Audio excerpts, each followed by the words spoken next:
Hi everyone, and welcome back to another episode of the Scottish Property Podcast. I'm joined as always with co-host Stephen Clark, and today we've got a special guest on the show. It's Arshad Ali. How you doing, Arshad? I'm great, thank you, Nick and Stephen. How you guys doing? You well? Good, thanks, mate. Good, thanks. It's great to have you on the podcast. Good. So this week we are going to get a bit of Arshad's background and story in property. Arshad's a property investor based in Glasgow. Are you based? Yeah, all over Central Belt. Yeah, and basically Arshad's going to help us out and give us some tips on mitigating your risk before you actually purchase a property for investment. So I think that'll be really useful for listeners to gain some value from. But first of all, Arshad, can you just give us a little high-level overview about where you're at in your kind of property investing and a little bit of background to yourself? Certainly, thanks for the intro there. Arshad Ali from Asset Leading Investments. My day job is an actuary. I've been working with Scottish Widows for the past 10 years. That's sort of financial modelling, risk analysis in pensions, investments and insurance. The joke is accountants find us boring, but I love that sort of technical detail. Over the past 3 years, I've been heavily involved in property. Started out with virtually zero knowledge. So over the past 3 years, including the COVID period, I've built up a portfolio worth roughly 400,000, which created 100,000 worth of equity. Now this produces around about £30,000 worth of gross rental income per annum. I've also taken a property back to brick. So I got labour in and I managed the refurb myself. So that was successful and profitable. That's a key one I'm going to focus on when I'm thinking about the people out there in risk managing. I've also presented at a couple of property networks throughout UK and Ireland, raised investor finance, and as I said, this is all whilst working full time. So that's just to qualify as to why you should keep on listening. Super, mate. You're a busy man. And the one you took back to Bear Brick, was that a flip or was that something you added to your portfolio? The way it worked out, I could have done anything with it, but because that was early on in my journey, so that was property 3. So that was a big one to chew through, and it gave me that chunk of cash. It was just too much money to leave in the property. As you know, as you do your sort of renovations, typically you leave some money in the deal, especially when you're starting out. So that helped to sort of fill the gap. So that was one that was sold on. And when did you start off in your property investing sort of journey, as we like to call it? Well, I think I started the kind of education side round about mid-2017. But as you can probably tell, I kind of move at pace. And I started with 2 or 3 other people who maybe didn't have the same focus on property. They had other priorities. So what happened there was I then properly started in 2018. That's when I bought my first property, January 2018. You found that first 6 months to help you get educated and build up your knowledge first? Yes and no, because I'm pretty sure I was ready to go after about a month or so. But you know what it's like? Sometimes it's death by committee. So there's always something that hooks you into it. So what was it that was the kind of attraction to you for getting involved in property? Did you have any friends, family, or like what was it inspired you? So I think, like most things, it's figuring out the puzzle. And there's lots of puzzles. I don't really see problems. That's just how my mind works. It's puzzles. How are you going to figure it out? Who are you going to get help for you to figure it out with?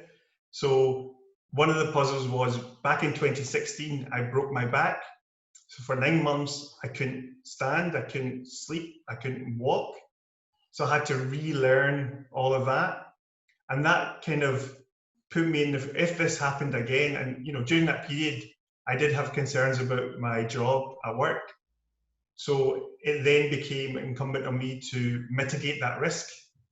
So one way to do that is to find something that would bring income in or money into the house if anything ever happened to my health or anyone else's health, or say if I wanted to take some time out and spend it looking after or caring, like my brother's got cerebral palsy, etc. So it is more the freedom that would bring, and also take away some of the worry of if you're not there 9 to 5, you're not going to have a roof over your table, which I think some people might resonate with just now with the current situation we're in.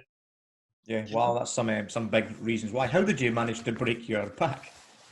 I think, well, when I was a young lad, I was a stock boy in the Summerfield, which I then grew on to become a manager. But I think it was just lots of not lifting right over a long period, and then office work, just sitting. So my back was ready to go, and I was just, it was an awkward twist and fall, and it popped 2 discs, one sort of higher up and one lower down, which gave me sciatica and all sorts of. It was a dark time, but that's where your friends and family really kind of stand up and help you through it. And that's also one of the reasons why I focus on mental health and sort of mindset when I talk about what we'll be discussing later on. Yeah, so I've been sort of following you on social media and all that, and you obviously have had a few, ups and downs along the way of your kind of last couple of years property investing, and we're going to try and speak a little bit about the kind of, the downs. We don't want to get negative, but we're going to try to explain to people how you can maybe try and avoid some of the downs and some of the risks in property. So, you've got a background, and part of your job and your full-time job, you kind of manage risk, do you, in terms of what you do day to day? Yes, that's exactly it. So first of all, identify it, then quantify it, as in you find it, then you go, how big is it? What is the problem? Then you figure out, well, how can we either take it away fully, or if not, let's lessen the effect. But you've got to make decisions, because everything you do is a risk. Sometimes doing nothing is a risk. That's what a lot of people don't really see. The fact that you do nothing is a risk because you're missing out on an opportunity that you could be spending that time in. And do you think that a lot of people will not take action in property because of they see it as, a potential risky, investment? I mean, me personally, I don't really think it is that risky in terms of what I do buy to let, but a lot of people will perceive it as quite risky, yeah? 100%, because because you're dealing with tens of thousands of pounds, but really what you're doing is you're leveraging the economy, you're leveraging debt. So you're a property that might be 100k, your risk isn't 100k anymore, your risk is 25k. So it's how you process it in your head, but then taking that risk based on what it can bring and provide for your family and your lifestyle and what you can do with that time, it almost becomes a no-brainer for someone like yourself, Nick. Mm-hmm. And also Stephen, when you take on these big, massive refurb projects. I mean, I saw one the other day where you had contingency in it. I mean, looking at that would scare the bejesus out of almost, everybody. But you see opportunity. You don't see it as risk because you've developed systems and understandings of, in your eyes, that's profit. Yeah, mitigate that risk and turn the risk into an opportunity aspect. Yes, so that's exactly what I do in my day job, and I've brought that into property. You guys do that naturally, you just not put a label on it. Yeah. Are you going to give us some tips then for the listeners of how to kind of be more comfortable in, moving forwards? Yeah, I mean, I think first and foremost, without getting sort of too psychological, it's hard work. There's no two ways about it. And I see you both nodding there.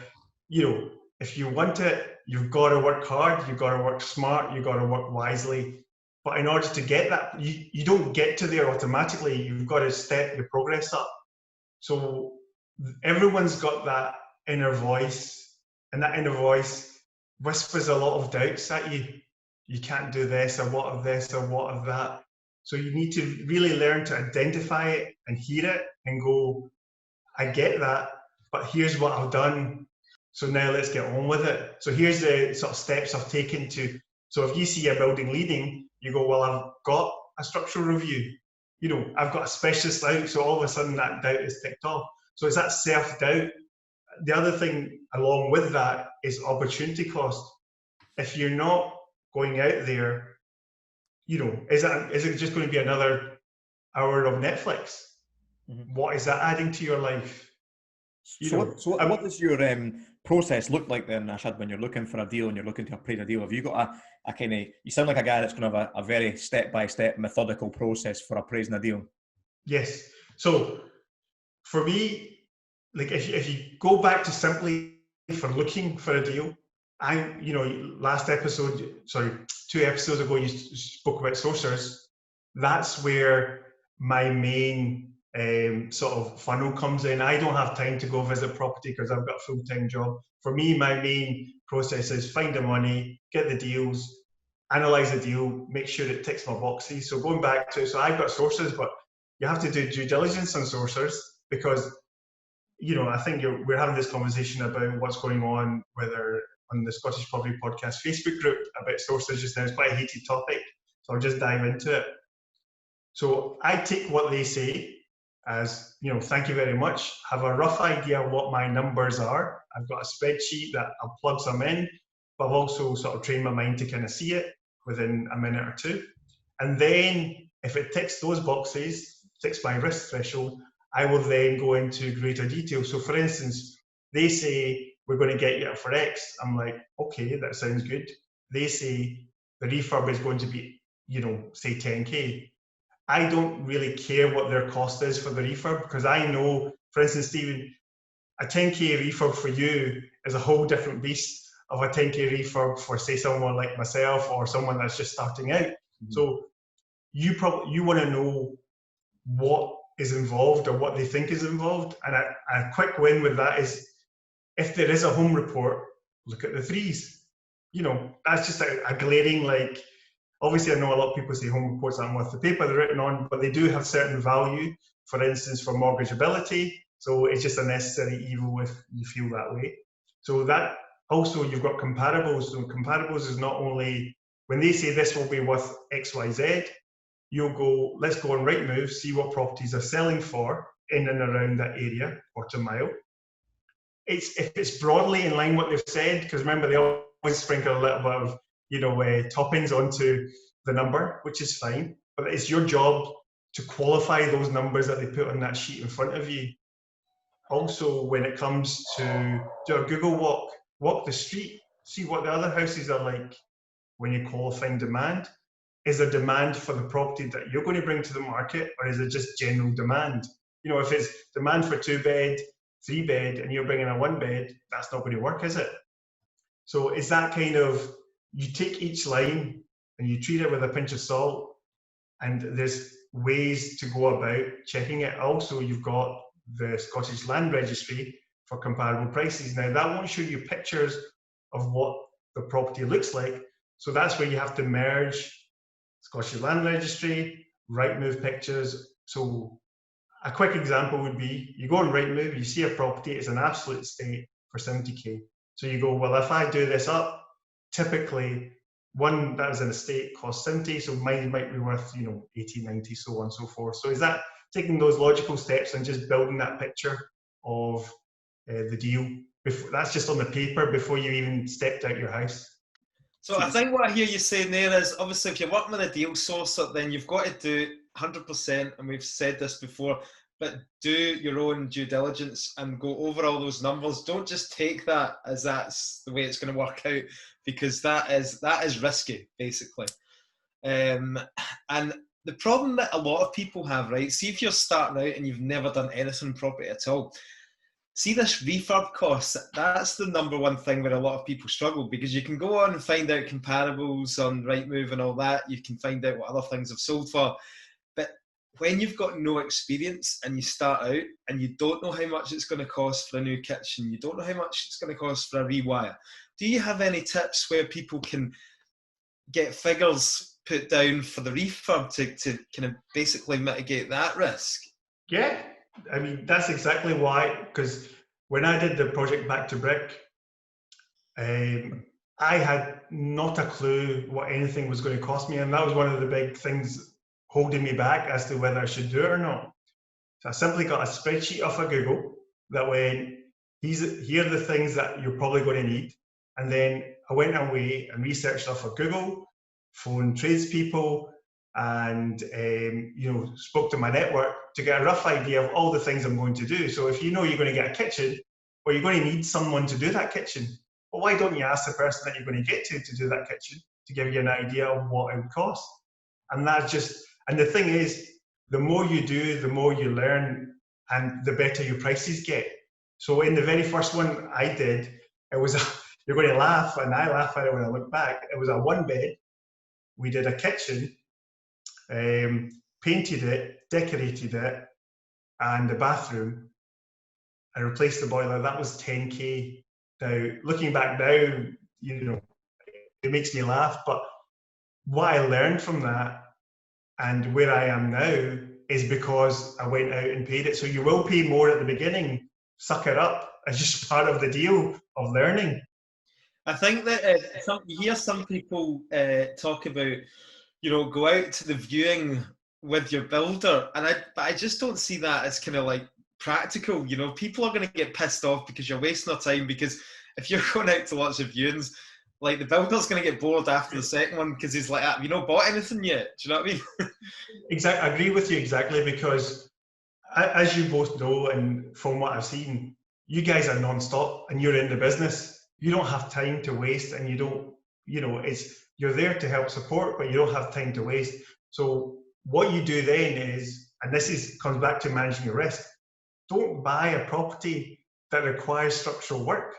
Buy a property where you're going to paint it, decorate it, maybe a kitchen. See, next time round, number 2, then you want to do the bedroom, bathroom. Number 3, then think about, rewires and whatnot. So just don't have that in the equation. Yeah, I totally agree. And like, you do sometimes see people talking about, like, commercial conversions and all that, and you're like, have you actually done, like, have you actually done a cosmetic refurb yet?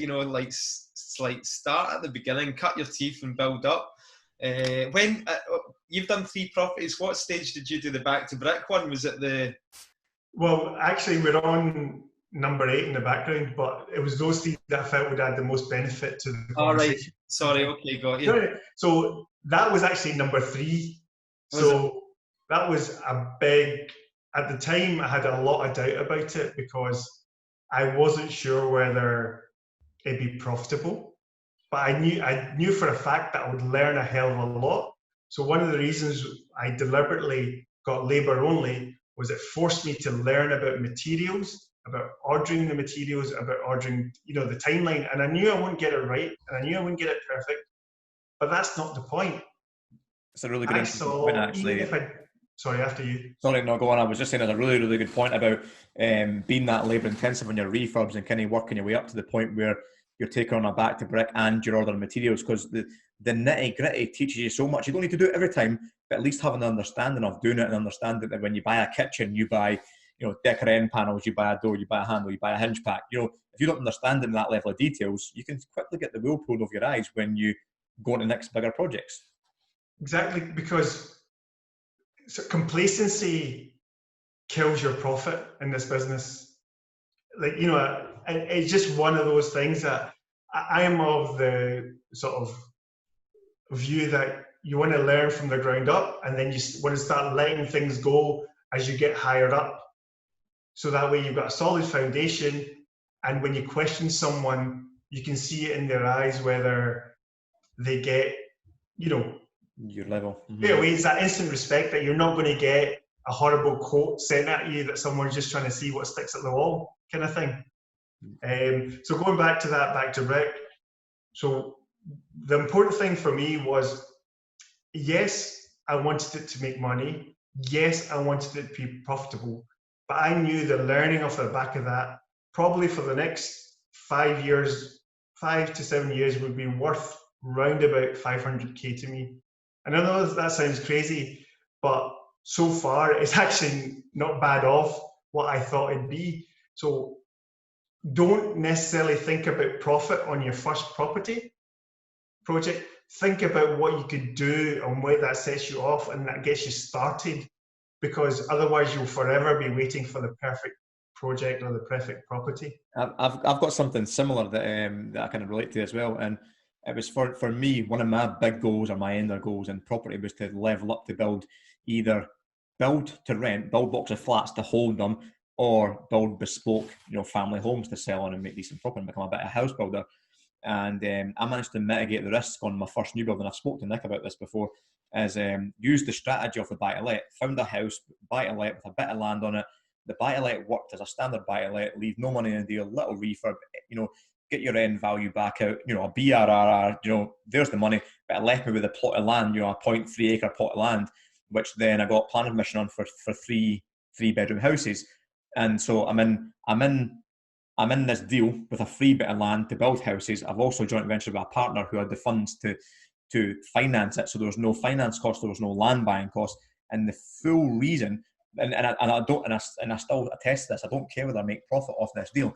I just want to understand the process, because the learning process of getting out of the ground and what I've already learned to date, just to get it through planning and building one stage, through drainage and connections and ground structure and ground makeup and, you know, your site investigations and what remedial work you need to do. It's been a huge learning curve, and I still attest that if I don't make money, I don't care. But at least at the end of the project, I'd be able to say, well, you know what, I know I can build, you know, a house to this spec for £700 a square metre or £800 a square metre. Whereas every time you look at a site, if you were just, you know, nosing and doing your due diligence and you looked at a site, you said, oh, the site costs 100 grand.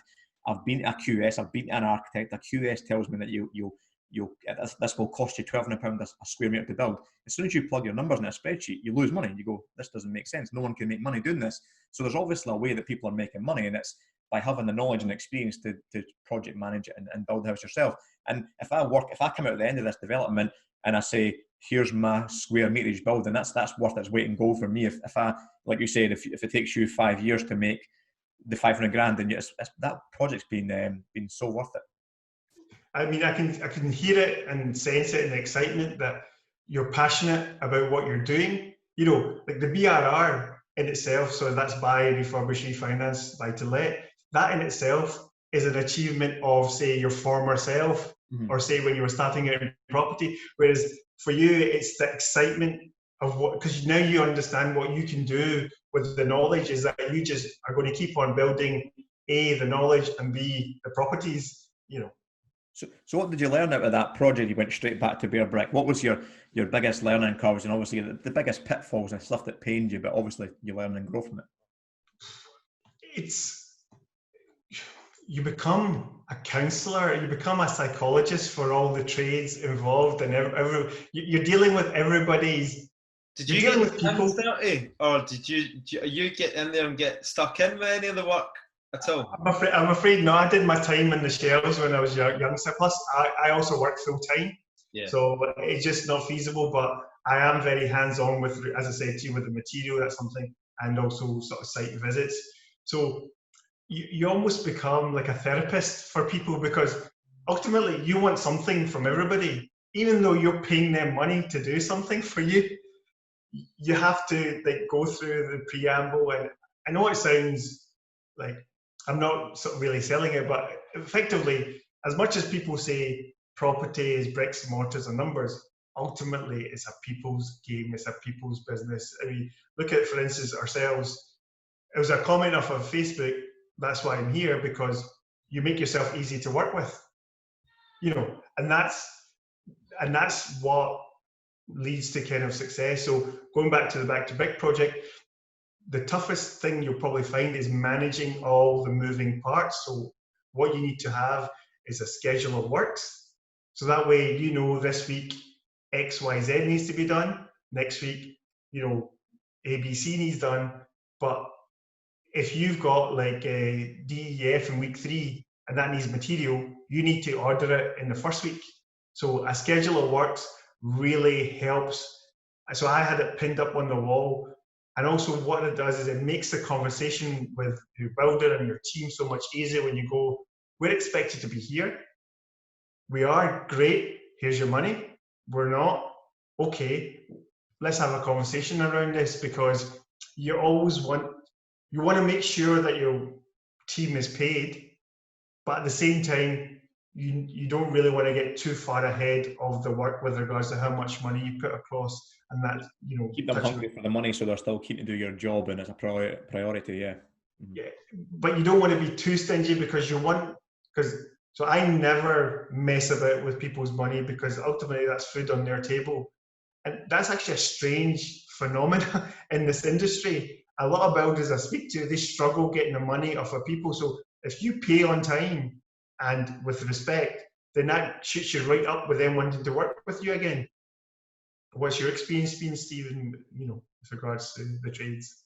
Yeah, absolutely spot on there. It's I've even the ones I've done projects where I've kind of outsourced it to a builder, it's only been 1 or 2 times where it's been completely outsourced, and even when there's disputes going on, I still don't, I still pay the money, make the payment, okay, there's a payment, but you didn't do what you said you're going to do, you won't get any more work again. And even with the trade guys that I've got in my kind of team that I use regular, they know, they work that week, they plaster it, they do the kitchen, whatever they're doing, they know when the Friday comes, yeah, that's me finished at the job, the money's transferred at 5 o'clock or before 5 o'clock out in their account, and I trust that they're doing the job right, and they're trusting that I'm paying them straight away. So yeah, like you say, you become a bit of a priority to them. They know you're the easy job. Yes, they might be able to make more money going to Joe Public and charge more money, but you know that you're going to be like if they want money by the Friday, they work for you, they'll get paid by the Friday. Yeah. I think you said you become the therapist. I think I become the cleaner. I'm always the cleaner when I go out to the sites. So I'm always tidying up no matter how much I outsource. So, I always it's one of those battles you can't win unless you put it into the contract, but it's because they just know they're going to make a mess again. So it almost seems like a losing battle, isn't it? Let's just rewind it a little bit, because we were talking about obviously pre-purchasing the property and stuff like that and your due diligence process. And I think we kind of, we got to the point where you've assessed all the numbers. So you've done your kind of desktop appraisal on the property and you've realised it's a deal. So then you're going out to the viewing. So when we get to the viewing stage, have you got any tips for the listeners where you could, what you could be doing at the viewing stage?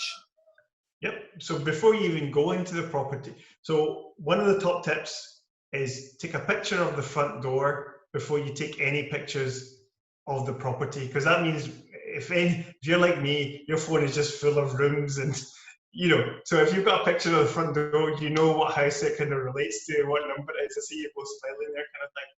So number one, stand back, look at it. How does it sit with the rest of the properties in that street? Is the roof line slanty? Is it straight? Is the guttering? How does the guttering look? So you can tell a lot about a property before you even walk into it. Also, before we've even got into the property, if you get a chance, speak to neighbours. Just say, I'm moving into the area, which you may well be, and go, oh, what's the schools like? Or what's there to do around here? Is it a good place to eat? I love the neighbours one. I just think from the neighbours, I mean, it takes a certain type of person, because not everybody's like outgoing, and not everybody will just like chat a door or go up to a neighbour willy-nilly. I'll talk to anybody, right? And I'll end up getting the whole history just from the neighbour. And I'll be there, a viewing that should have taken me, 5 minutes, I'll be there for about half an hour. That's because it's a passion to you, it's not work. You love people, clearly that, that's your thing. But the other thing what that does is you're just leveraging knowledge of the people in and around that live there, and you get a feel for the people in there. You've got a feel for the property, and you've got a great understanding before you've even stepped in the door of the area. And also any structural issues, so cracks, pointing, look at the windows, that, and you can tell probably whether it's double glazing, the guttering needs replaced, the roof tiles.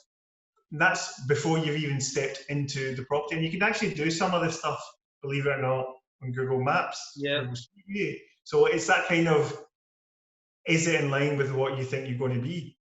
I think, I do that as part of my process. I'm straight onto Google Street View, and I look at the state of the neighbours' gardens and if they've cut their hedges and stuff like that. Do you know what I mean? Because it just tells a lot. You don't want to judge people, but I think if you turn up and there's shit lying all over the garden and there's the hedges not been trimmed in 5 years, and you look at the windows and they've never been, the windows have never been cleaned and the curtains are shut.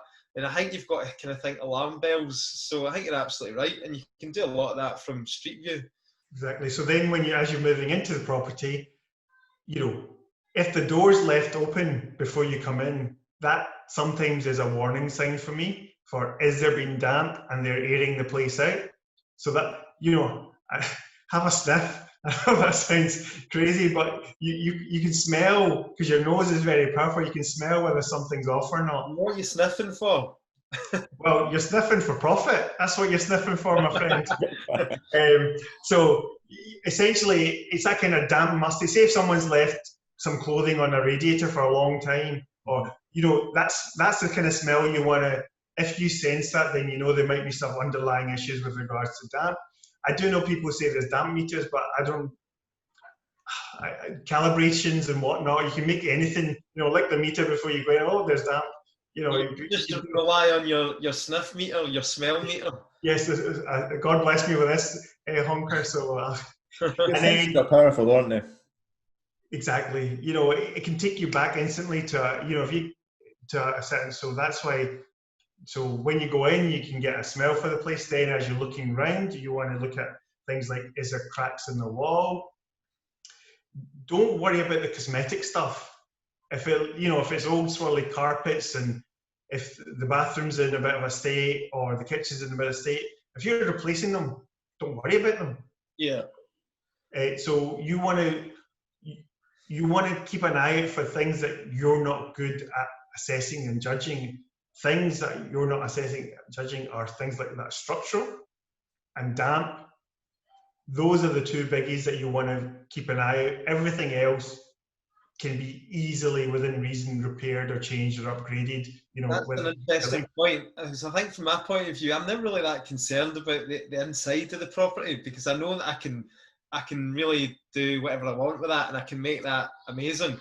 But what I'm concerned about when I go to view is, usually if it's a flat, I'll be looking at the close and the neighbours, because that ultimately will affect, either if you're doing a flip, that'll affect your sale when you go to market it, because that might be an off-putter for some people. And if you're renting it and you get decent people in there and they're plagued by antisocial behaviour, noisy neighbours, that sort of thing, then that'll affect the term of the tenancy as well. Stephen, just interestingly, when Arshad was talking about smell of damp and stuff, you just picked up a full refurb flip that you're doing there, Kinross, I think, and you posted pictures on your Instagram yesterday and it looked like it had pretty bad, like, rotted joists and damp problems. Did you pick up on that, or was that in the home report, or? It wasn't in the home report. You could smell it, and the floors were wobbly at the kitchen. You could feel there's a bit of bounce in it, so you knew that they were rotting away at the brickwork itself. So yeah, and Arshad just touched on that as well. You've got your smell, you've got your feel. Walk on the floorboards as things bounce or move. You were just mentioning as well about the neighbours. Listen to the neighbours. If you rely on all your senses, you can build up a picture pretty quickly of a property without having to put in a spreadsheet, without being too analytical. You can sense it straight away when you're looking around it. I think damp and subsidence are kind of the major things. Any, like you say, Arshad, any cosmetic things can be easily fixed. I think as your experience goes as well, like you'll find that Arshad, even doing the back to brick refurb, when you kind of go that back with a refurb, then nothing seems to phase you after that, because you know that joist is only a 6x2 bit of timber.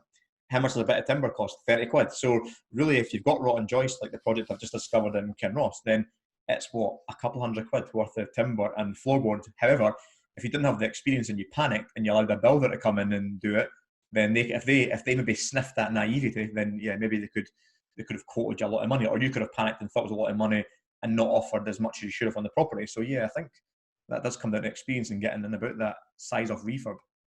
And that's what we touched on earlier. Start off with something small and cosmetic and build it out one step at a time. And it's that I started off with a 1-bed, and the next was a 2-bed that had needed the central heating changed and also some electrics. Then the third one with this one, okay, I went a wee bit, the other way, but it's that kind of idea. Just build it up, the complexity, and you have the confidence that you figured it out in the first one, so you're not going to be far off with this next one, kind of thing. I think that's a great tip for investors as well, and it's very sensibly building up strategically as well, like you say, and also I think, judging from speaking to you, it kind of mitigates your risk. If you're mitigating your risk at the start on a smaller 1-bed flat, doesn't require much as a liquid paint and changing some carpets, where's your risk? Your risk is not that great. As you develop your knowledge, the next one's a bigger property that requires a little bit more, so the risk is slim again. It's been mitigated as you go up the steps. When you go to school, they don't give you calculus on day one, do they? You build it up. It's the exact same. You've got them on your phone now. That's the difference between going to school now. You've got it all on your phone, haven't you? Google the answer. You've got all the property stuff on your phone because you've got this podcast, isn't it? I see where you're going with it. No, totally, 100%. And just to touch on the two sort of not scary things, but things to watch out. To give you an idea, because for me it was a mystery. To get a structural surveyor out to do a structural survey on your property is about 500 quid. £500. So it's not the end of the world, and it's something, if you're unsure about, is worth paying that 500 rather than being down thousands further down the line. And the next sort of tip is, with the damp specialist, you can call them out for free because they want the work. So you get someone reputable, and I'll touch on how you find reputable people further down the line, but you get someone reputable recommended to come out and look at it. Because I got someone to look at it, and they told me, they went, you know what, if you just resheeted it and painted it, your damp's gone. You can see his heart sank when he told me, but he was honest enough to tell me it. And that's, the damp specialist, don't worry about it. But obviously don't be respectful, because this is people's jobs and this is how they make money. So it's a two-way street, that there needs to be work going back to them eventually, kind of thing. But even though I mentioned the structural and the damp, there's two solutions to that kind of issue. Right. I'm cautious of the fact that we've obviously the point of the podcast was to kind of go into due diligence and the risk and the stuff that can trip you up and mitigate it. So can you tell us the positive stories of this back to brick refurb? Tell me the numbers were good. Share the numbers, share the positives as well, and show people that it's not all doom and gloom. There is some good stuff out of this as well. Oh no, there's fantastic stuff. The reason why we focus on the so-called doom or gloom is actually so you can make and maximize that profit, because if you don't take these steps to begin with, you're going to be left with a lot less further down the line. So everything is designed to sort of maximize the profit. Now, the refurb cost me, essentially I got a plot of land, which it really wasn't, so it wasn't massive, the cost of purchase. The refurb cost me 40,000, so that was the biggest at the time, where I managed it all, and that was the labour. So it would have been a lot more if I just fully gave it out. The property valued initially at 75. I had a wee word with the surveyor, which is something that we can go into in another podcast. And then they valued at 78. I got an 80k offer, round about 30k profit on that one, and that's off of an ex-local authority 3-bed in the middle of Irvine. So yourself, getting 30k off at any flip. I see you smiling. Good, yeah. It's good. It's phenomenal, because especially given the market, and that really sort of helped build the pot, and it puts you on the map, and it means that for anybody starting out, it's your credibility, because if you want people to invest with you, you got to have some kind of track result or credibility. And I've actually posted these videos when I was starting out, and God on earth, I was so nervous and I didn't want to do it and I hated it. And I know you guys advocate it, and I do too. So now if you go back to my sort of Facebook page in Asset Leading Investments, you can actually see week by week progress. And that's what I do with any project that I do. And that's what I'd advise anybody starting out, because what that means is once you have one, you don't need to tell people what you do. They can see what you do because you've got that social proofing. So see, the more experience that you get, Arshad, the more experience you get, are you starting to take more risks the more experience you get, or are you still quite risk averse? Do you still go through all your due diligence, all your process as normal? So a lot of the stuff with experience becomes innate.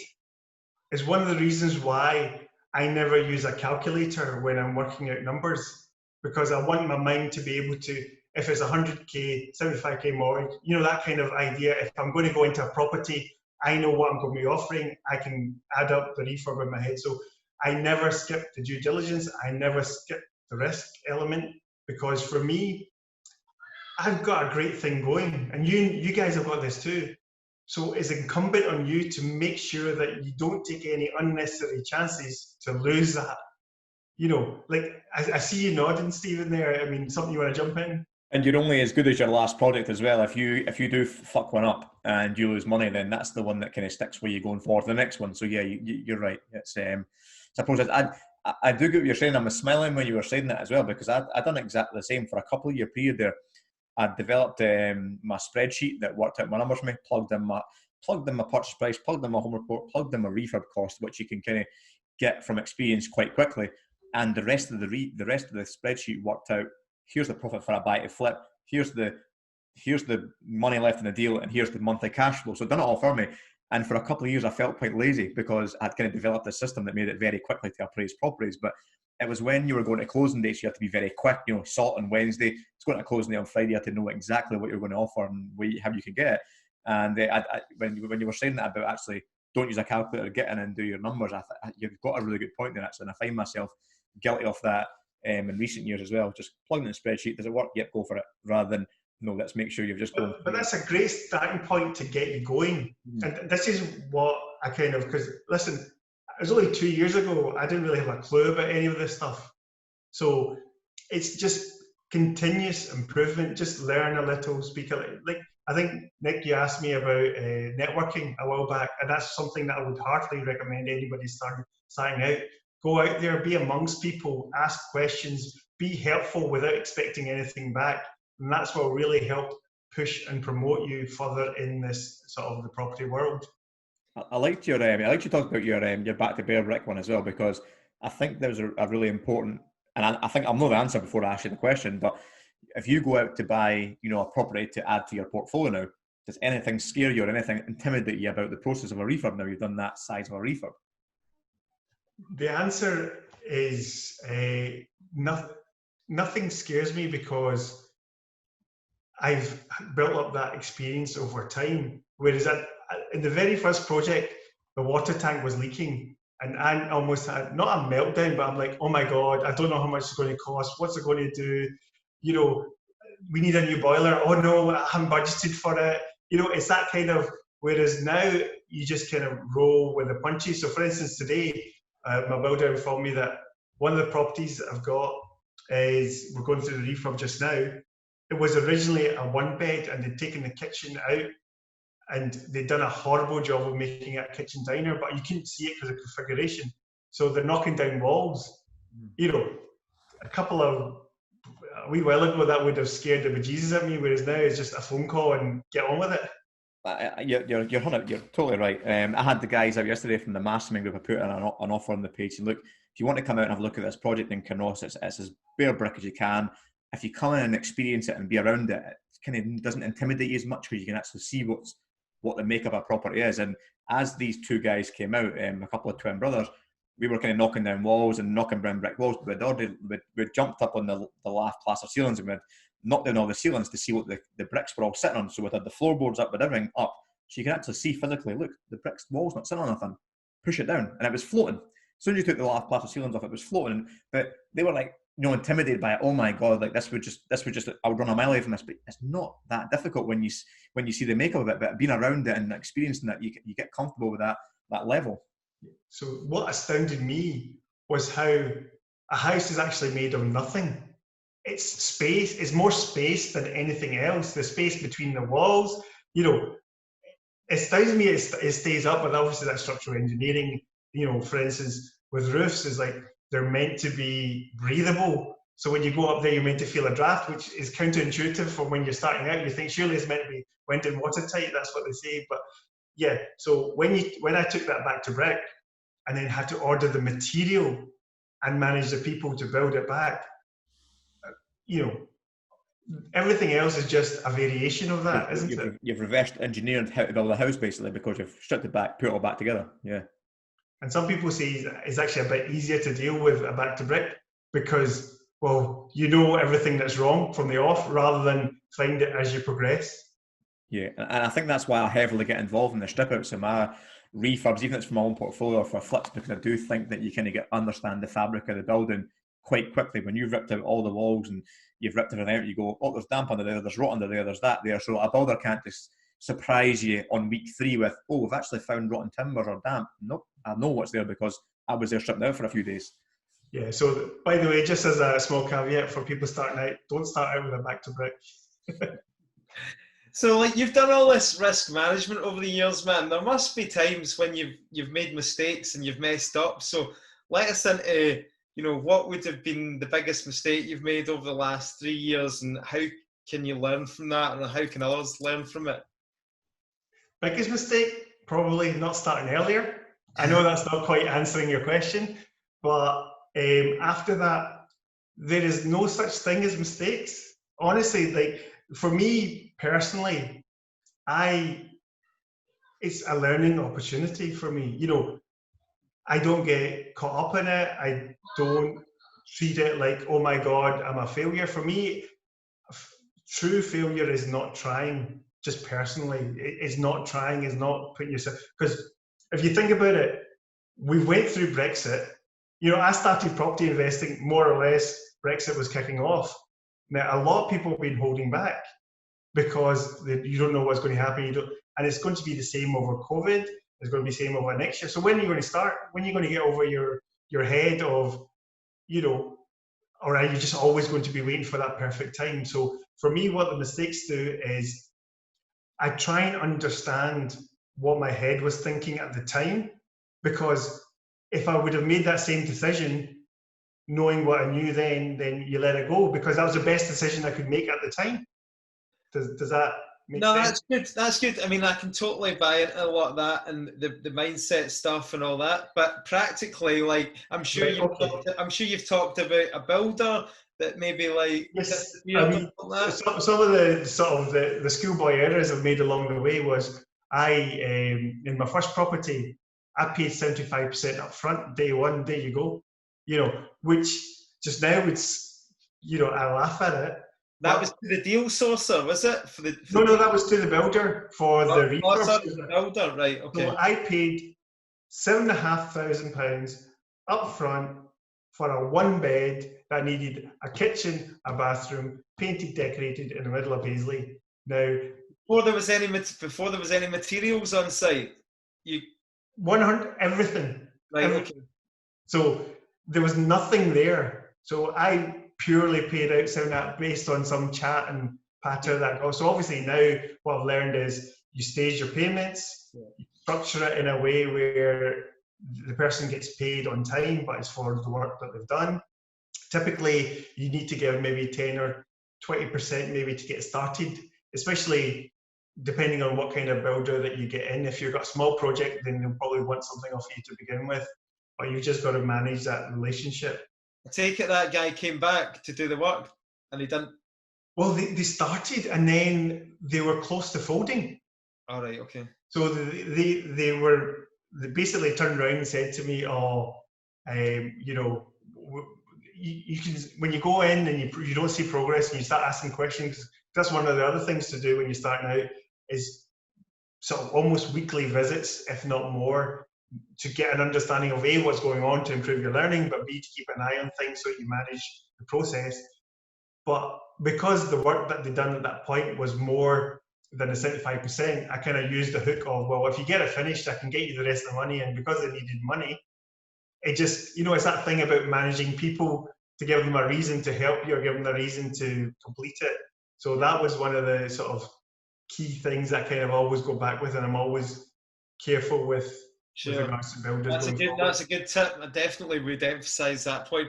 I think that that's one of the other benefits of building up the experience and the relationships with your builders and tradesmen, because I never give any money up front now to my tradesmen. They always do the job, then they invoice me, then they get paid.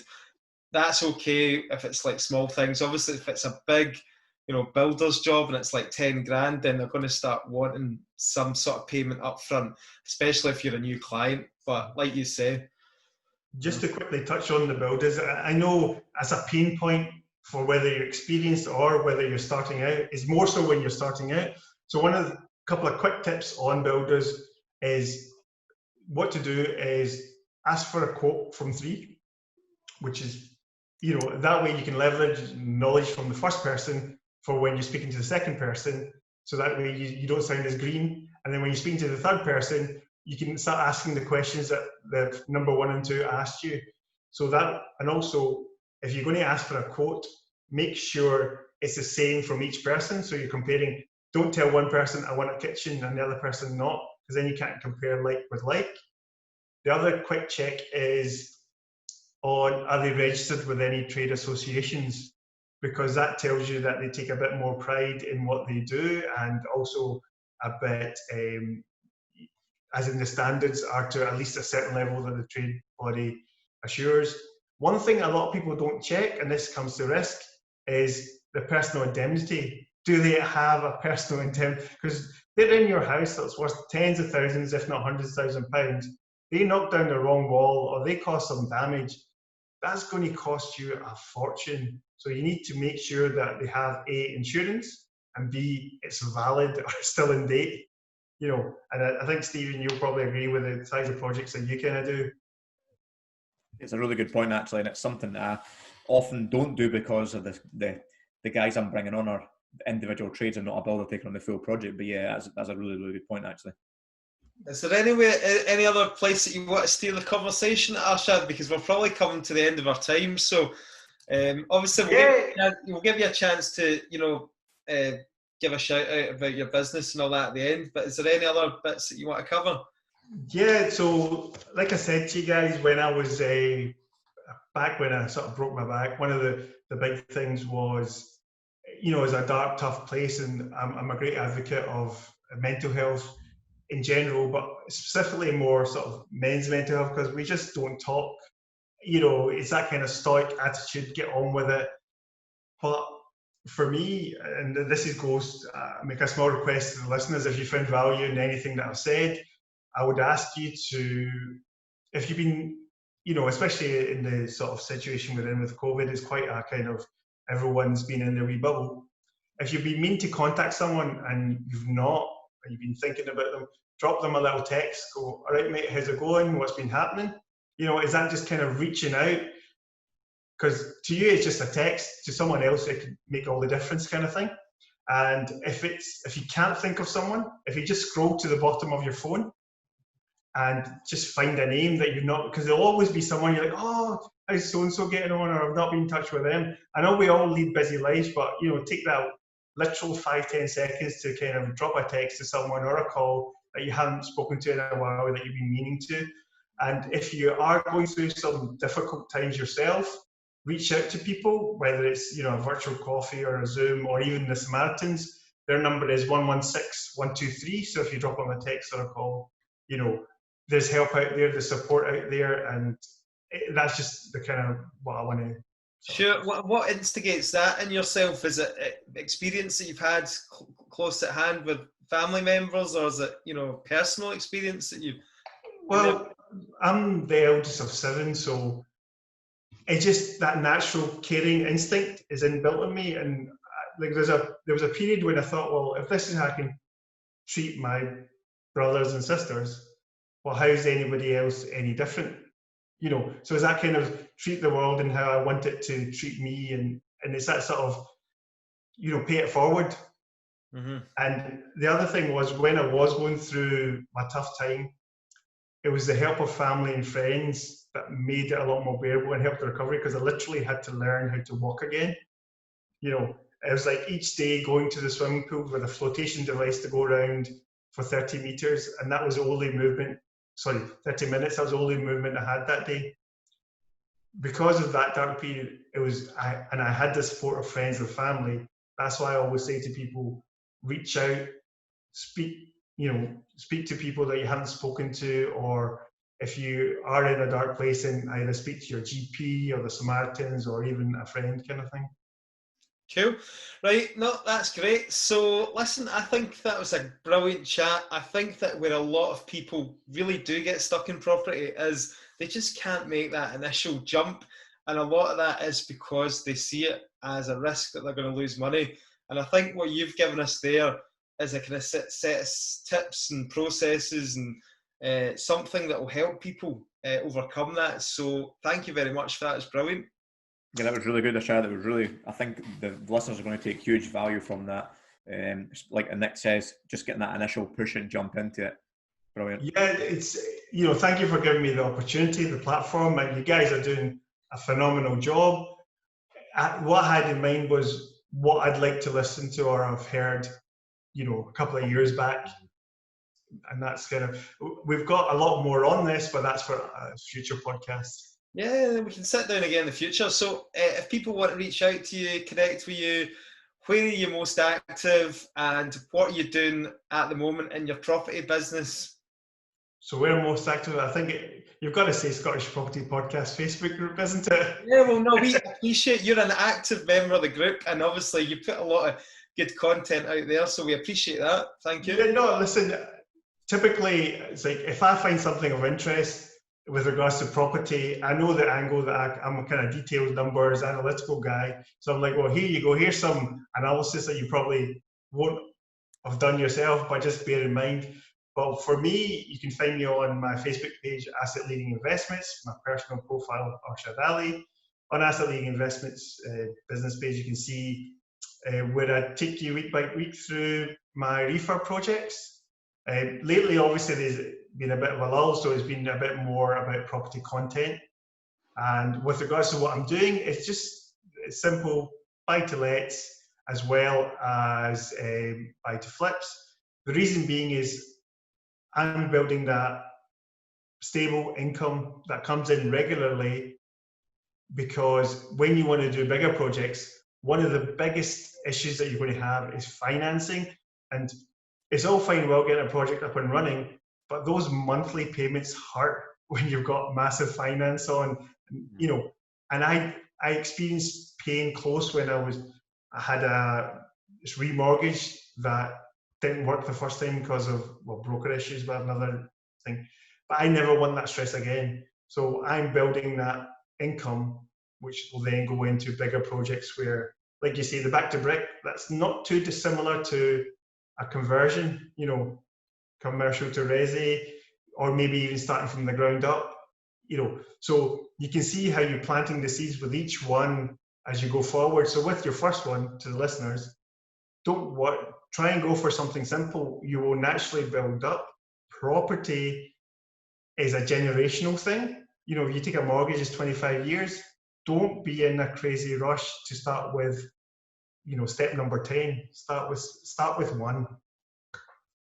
Brilliant, mate. Thank you very much for that. I appreciate the chat and taking the time out to speak to us.